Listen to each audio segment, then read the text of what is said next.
are here. Science and technology affect our everyday lives 24 hours a day, 7 days a week. I was thinking as we came here that down on the Parkway right now, there's the National Football League draft. And if you just think about all the science and technology that just even goes into football, for how the equipment is made, for how these premier athletes perform and train, for how the media takes NFL throughout the world, understand that what's going down on the Parkway would not be able to occur without science and technology that occurs 24 hours a day.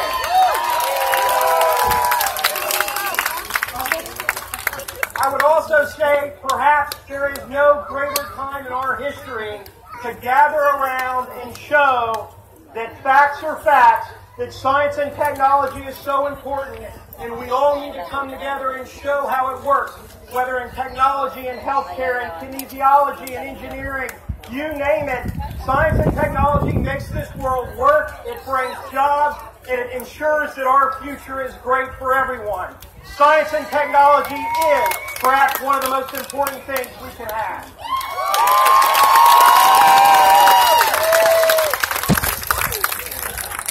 The Philadelphia Science Festival shows that corporations, nonprofits, public sector, education, you name it, all can come together for the greater good. And that is what these 9 days here in the greatest city in this country, in Philadelphia, have all been about. It has been a great week, culminating today with this great science carnival, 155 different activities spread throughout. It'll be going on to 4 o'clock today. We could not do this without great partners on a variety of different levels. But we are extremely fortunate that the Dow Chemical Company has been our presenting sponsor of the Philadelphia Science Festival since its inception. Please give a great big round of applause for the Dow Chemical Company.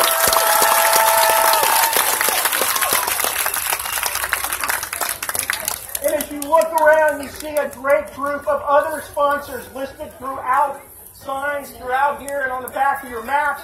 You also see this again, great collaboration of corporations, nonprofits, educational institutions that have come together to make sure this week is successful, and thanks to all of them for their great efforts. So now I'd like to introduce our presenting sponsor representative tonight, Robin Sprague from the Dow Chemical Company. Robin is the Northeast Public and Government Affairs Manager. We are again so fortunate to have Dow helping us lead these efforts. Ladies and gentlemen, Robin Sprague. Thank you, Robin. What a beautiful day to celebrate science. Let's give a hand for science and the Franklin Institute. Today, the Science Festival is organized, as you know, by the Franklin Institute. And the festival culminates with this carnival here today at Penn's Landing. There's going to be tens of thousands of science fans just like you coming through here today to explore, ask questions, and discover new things through science. And we are very excited to be a part of this event.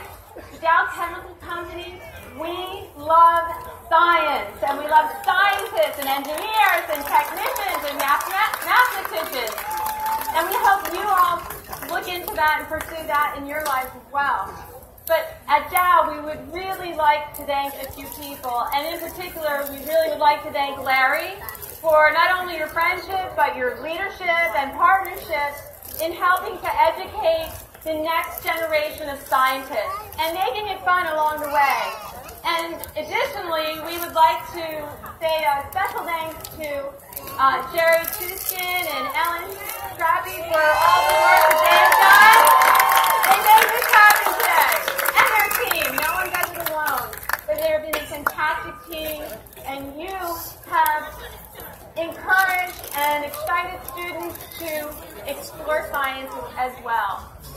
At Dow, we're over here. We would love to see you at our space over here at this booth. You can actually walk on water over there. We're doing a lot of fun things. We have some cool students in from Michigan Tech helping us with our science experiments, and we would love to see you there. Dow believes in science. We believe tomorrow's problems, today's problems, can be resolved through science, identifying solutions that can help today's problems. And we believe you are the kids that can do it. We need you to help us create a better world through science, technology, engineering, and math, and pursue STEM. Thank you very much. Enjoy your day. Robin, thank you so much again. A big round of applause for Dow Chemical Company. So when the carnival moved last year to Penn's Landing, one organization really stepped up to make sure this would work and work well. And that's our friends at the Independent Seaport Museum, who opened up their museum for free to make sure everybody had a great festival experience. Their CEO and President John Brady is here today. I'd like him to say a few words, but I'd also, again, thank you to the Independent Seaport Museum. Please make sure you visit it today. If you're not able to go in there today, please come back. Another one of these great Philadelphia treasures. John.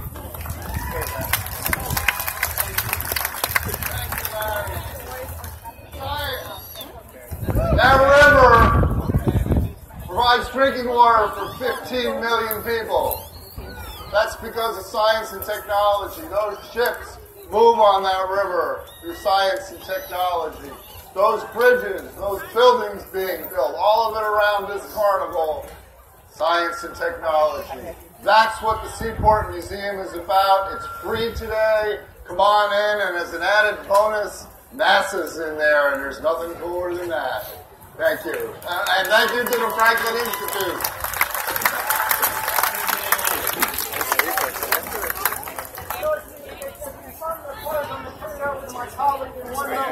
Remember, we're open to 4 today. Enjoy, explore, learn great things about science, technology, engineering, and math. And now I do want to say one other thank you, and that is that I am surrounded by a hardworking, dedicated team every day at the Franklin Institute that makes science fun, engaging, and inspires curiosity among the young and old. And just a big round of applause to the team from the Franklin Institute as well.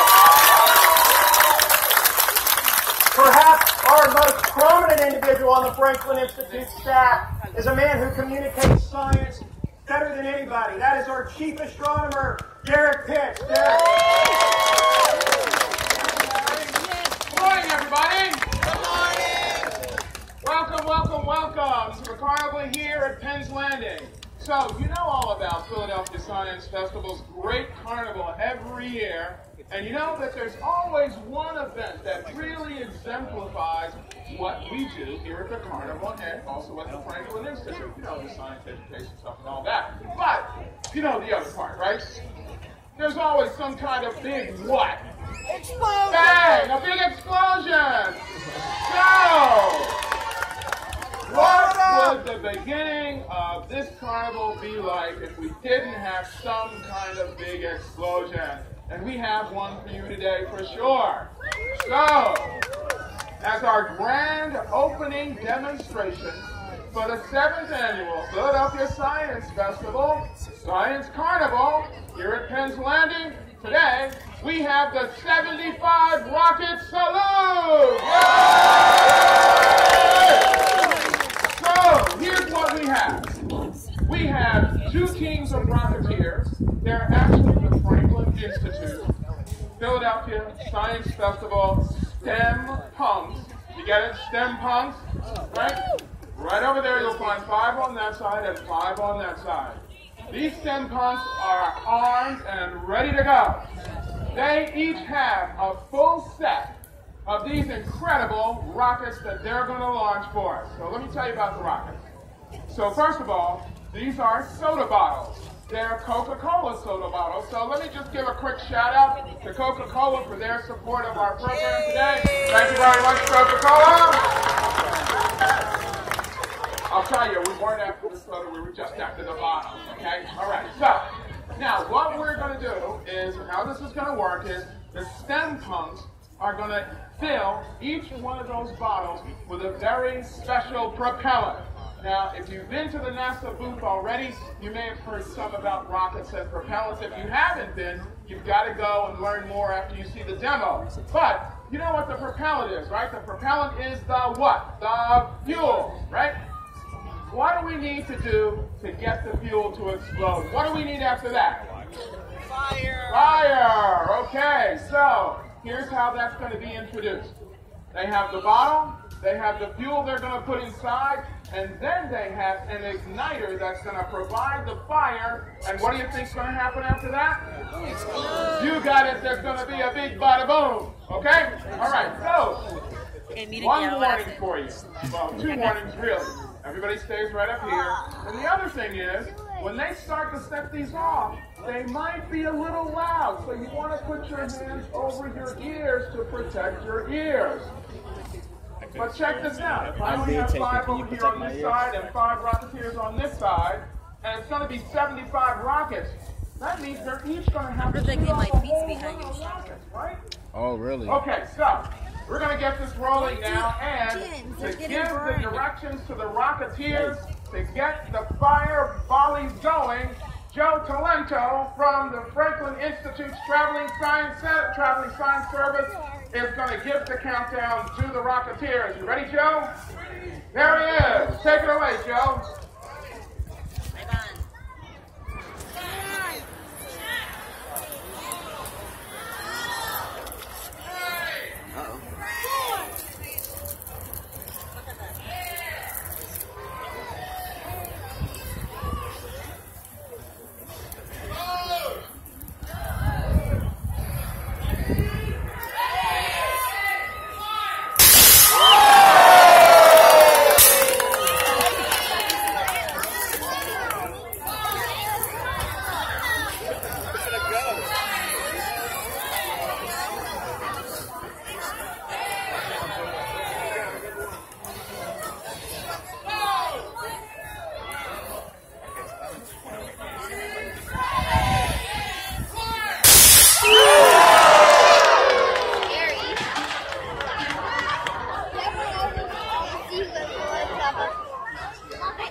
It's at fire at will.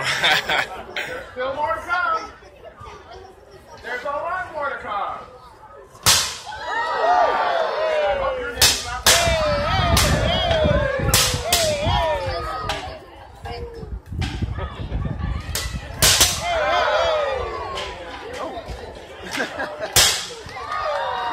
So there's 75 altogether. The muzzle velocity gets up to about 70 miles per hour. And this is all just using soda bottle, an electric igniter, and a little bit of our special propellant that makes these go. But you know how rockets work. You've got the fuel. There goes a bottle. It gets heated. It expands in the bottle. It's got to push off someplace. So it pushes off the igniter and launches. There you go. He threw the bottle.